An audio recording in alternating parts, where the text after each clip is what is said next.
திரு கார்கே எடுத்த முடிவை முழுமையாக ஏற்கிறோம். அந்த முடிவு அது எப்படி இருந்தது அப்படிங்கிறது வேற இல்லை, ஏற்கிறோம், அவ்வளோதான். இந்த வேற எதுவும் சொல்ல முடியாது. அந்த முடிவை கார்கே அவர்கள் எடுத்த முடிவு தமிழ்நாடு காங்கிரஸ் கமிட்டியினுடைய காங்கிரஸ் தொண்டர்கள் அனைவரும் ஏற்க வேண்டும். எடுத்து நம்மை பொறுத்த மட்டும் இருக்கின்ற கூட்டணிக்கு வெற்றிக்காக போராட வேண்டும், அதற்காக வேலை செய்ய வேண்டும் என்பதுதான் என்னுடைய கருத்து. சலசலப்புக்கு அப்புறம் கூட்டணியில இணைந்து வேலை பார்க்கறதுக்கான சூழல் உருவாயிருக்குன்னு நினைக்கிறீங்களா? ஏன்னா தொடர்ந்து அந்த காங்கிரஸும் சரி திமுக மாறி மாறி விமர்சனம் பண்ண இந்த சூழ்நிலையில ரெண்டு வேற வேற கட்சிகள், நீங்க ஒண்ணு புரிஞ்சுக்கணும், ரெண்டு வேற வேற கட்சிகள் கூட்டணியில நான் கிட்டத்தட்ட 8-10 தேர்தலாக இருந்திருக்கோம். அதனால என்னட்டா கொள்கைகளும் வேற வேற இருந்துட்டு தான் இருக்கோம், இல்லாமலாம் இருந்ததில்லை.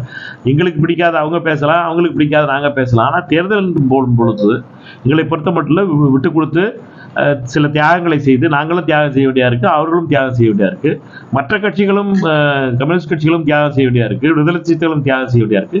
எல்லாரும் தியாகம் செஞ்சா தான் கூட்டணி உருவாக்க முடியும்.